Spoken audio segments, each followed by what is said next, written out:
Hello guys, welcome back to iDream media. ఈరోజు మనతో ఉన్నారు వ్యాంఫీ సర్టిఫైడ్ మ్యూచువల్ ఫండ్ డిస్ట్రిబ్యూటర్ అయిన పిఎస్ చంద్రశేఖర్ గారు. సో ఈరోజు ఒక కొత్త రూల్ గురించి ఫైనాన్స్లో మాట్లాడతాము. దాని యొక్క బెనిఫిట్స్ ఏంటి, ప్రోస్ అండ్ కాన్స్ ఏంటి, ఇవన్నీ తెలుసుకుందాం. Hi sir. హాయ్ అండి. సార్, మీరు చెప్తూ ఉంటారు కదా, కొన్ని రూల్స్ అండ్ రెగ్యులేషన్స్ ఉంటూ ఉంటాయి ఫైనాన్షియల్ ఫాలో అవ్వాలనుకున్నప్పుడు. 2030 రూల్ అని కొన్ని రూల్స్ అనేవి ఎగ్జాంపుల్గా మీరు మెన్షన్ చేస్తూ ఉంటారు. మన ఫైనాన్షియల్స్ని మేనేజ్ చేసుకోవడానికి, లేదంటే ఏదైనా పర్చేస్ చేయడానికి, ఒక హోమ్ అయి ఉండొచ్చు, కార్ అయి ఉండొచ్చు, మన లైఫ్ స్టైల్ మార్చుకోవడానికి అయి ఉండొచ్చు. సో అలాంటి ఒక రూల్ ఈరోజు ఎపిసోడ్లో చెప్తారు. విరాజ్ గారు, మన ప్రీవియస్ ఎపిసోడ్స్లో రూల్ ఆఫ్ డిఫరెంట్ రూల్స్ మాట్లాడుకున్నాం. దాంట్లో రెండు మెన్షన్ చేస్తాను మీకు. 7531 rule. Then another rule was 15-15-15 rules. Wonderful rules in mutual funds to make a good corpus, secure your ఫ్యామిలీని సెక్యూర్ చేయడానికి మంచి రూల్స్ ఉన్నాయి. ఇవాళ ప్రతి ఒక్కరూ ఇన్వెస్ట్ చేస్తూ ఉంటారు. మనం రైట్, ఒక కస్టమరు మ్యూచువల్ ఫండ్స్లో ఇన్వెస్ట్ చేయాలంటే ఇన్వెస్ట్ చేస్తుంటారు. కొంతమంది ఫోన్ చేసి దీంట్లో పెట్టండి, దాంట్లో పెట్టండి, స్మాల్లో పెట్టండి, నేను రిస్క్ తీసుకుంటాను, అగ్రెసివ్గా ఉంటాను అంటుంటారు. Right, irrespective of their age. 60 సంవత్సరాలు వచ్చిన వాళ్ళు కూడా స్మాల్ క్యాప్లో పెట్టండి సార్, నాకు రిస్క్ తీసుకుంటాను, నాకు మంచి రిటర్న్స్ కావాలంటారు. కానీ అక్కడ ఇన్వెస్టర్ చూసుకోవాల్సింది ఏంటంటే, ఇంకేదైనా ఒక సేవింగ్స్ అనేది ఉందా, మీరు పెట్టిన ఇన్వెస్ట్మెంట్స్ కాకుండా ఇంకేదైనా సేవింగ్స్ ఉందా లేదా అనేది చూసుకోవాలి. So age is a main factor దర్. సో ఈరోజు ఈ 100 rule of 100, we're talking about rule of 100. ఇవాళ ఈ రూల్ ఏం చెప్తుందంటే సార్, 100 మైనస్ మీ ఏజ్. ఫర్ ఎగ్జాంపుల్ మీ ఏజ్ 20 years అనుకోండి. Okay, 100 minus 20 is 80.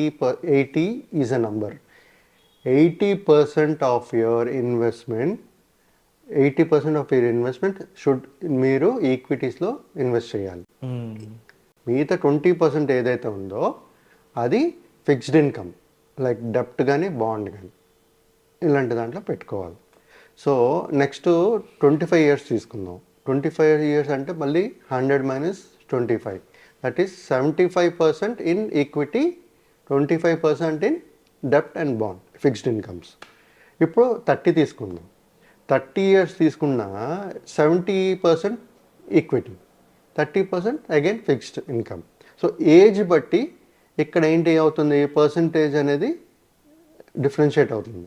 అంటే సింపుల్ రూల్ ఏంటంటే 100 minus your age, that difference will go into equity investments.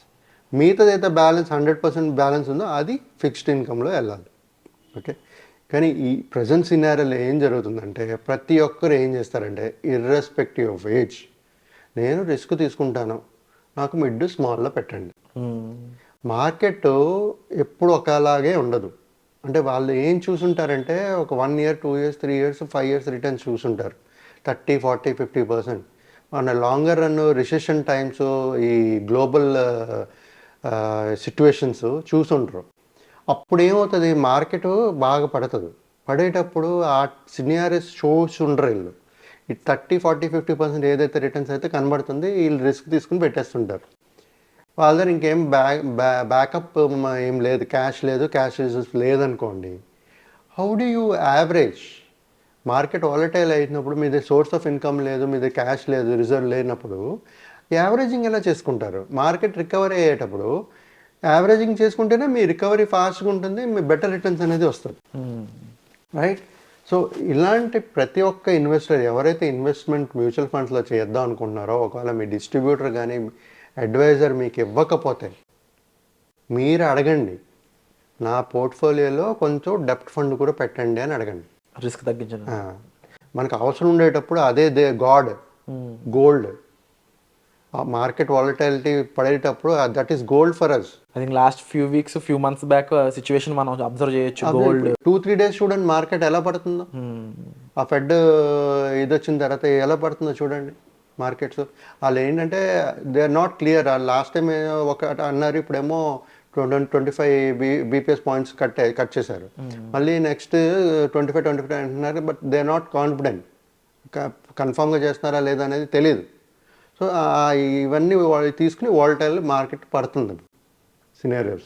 So ఆ తర్వాత ఈ trade tariff, trade war, US వాళ్ళు దాని గురించి కూడా అవుతుంది. ఆల్ గ్లోబల్ ఇష్యూస్ వల్ల గ్లోబల్ ఇష్యూస్. సో దానివల్ల ఈ మార్కెట్ అనేది పడుతుంది. ఇప్పుడు ఎవరైనా ఇన్వెస్ట్ చేసేటప్పుడు సార్ ఈ ఈక్విటీ ఫిక్స్డ్ ఇన్కమ్ అనేది సపరేట్ చేసుకోవాలి. మీరు ఎప్పుడైతే ఇది పర్సంటేజ్ వైజ్ డివైడ్ చేసి ఇన్వెస్ట్ చేస్తున్నారో, మీరు ఫిక్స్డ్ ఇన్కమ్లో వచ్చే దాని మీద పెట్టిన అమౌంట్ రిటర్న్స్ చూసుకోకండి.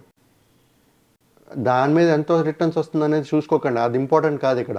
ఈక్విటీలో పెట్టే రిటర్న్స్ వస్తుందా లేదా, ఆ మార్కెట్ పడేటప్పుడు ఇది మీ డెప్ట్ ఫండ్ అనేది మీకు యావరేజ్ చేయడానికి ఉపయోగపడుతుంది అది.